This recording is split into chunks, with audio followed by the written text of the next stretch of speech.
Hello guys, welcome to the channel Kolhapuri Pakshala. तर मम्मीने आज खोबऱ्याची वडी बनवायचा प्लॅन केला. तर म्हणलं चला तुम्हाला पण रेसिपी दाखवूया. तर रेसिपीसाठी लागणारं साहित्य पण पहिला बघूया. तर पहिला लागेल 2 वाटी किसलेलं ओलं खोबरं, 1 वाटी साखर, 2 चमचे दुधावरची साय आणि 2 चमचे तूप. तर सर्वात आधी आता आपण ताटाला तूप लावून घेऊया.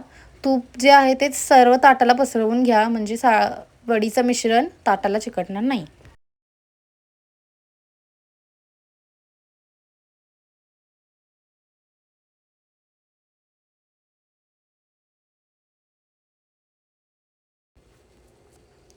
तर आता इथं आपली कढई तापलेली आहे.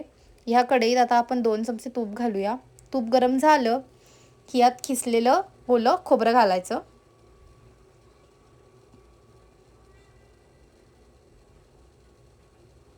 आता हे खोबरं आपण मस्तपैकी परतवून घेऊया. त्याचा ओलावा कमी होईपर्यंत आपल्याला परतत राहायचं आहे.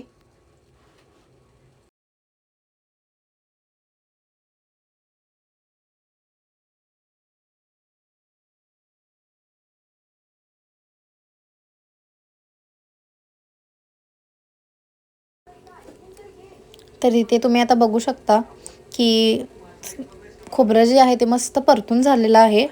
आता आपण यात 1 वाटी साखर घालूया. साखर पूर्णपणे विरघळेपर्यंत आपल्याला परतत राहायचं आहे.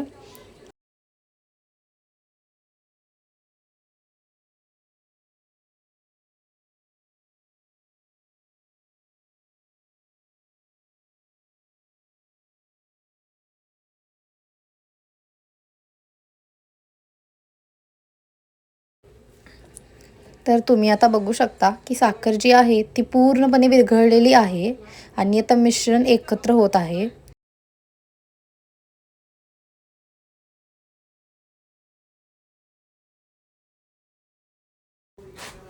तर आता आपलं मिश्रण एकत्र होत आहे. तर आता आपण यात 2 चमचे दुधावरची साय घालूया. जर तुमच्याकडे साय नसेल तर तुम्ही 2 चमचे दूध घातलं तरीही चालेल.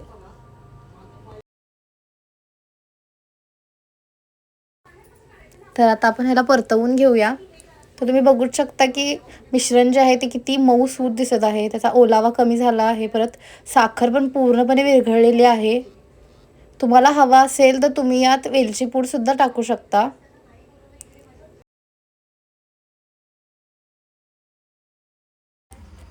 आता आपण हे मिश्रण गोळा होईपर्यंत परतत राहूया.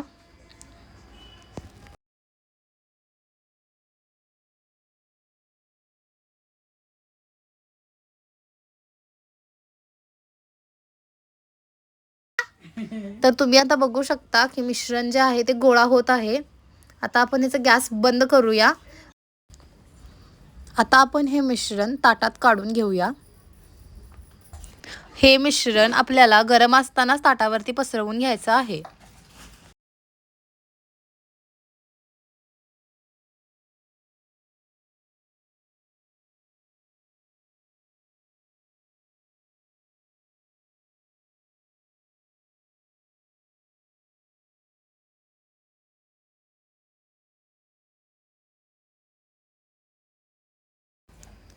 तर तुम्ही बघू शकता की आपली वडी जी आहे ती ताटावरती पसरवून झालेली आहे. आता तुम्ही ह्यावर तुमच्या आवडीनुसार ड्रायफ्रूट्स घालू शकता.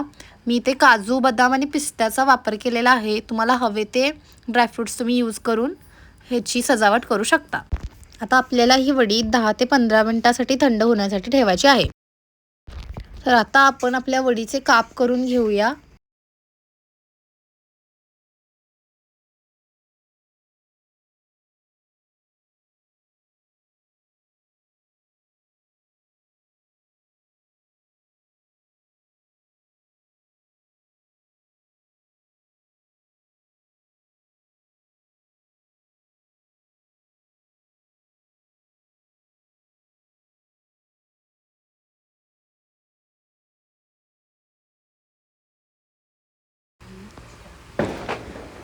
तर मैत्रिणींनो, आपली खमंग आणि खुसखुशीत अशी खोबऱ्याची वडी तयार झालेली आहे. रेसिपी आवडली असेल तर नक्की लाईक करा आणि सबस्क्राईब करा. थँक्यू.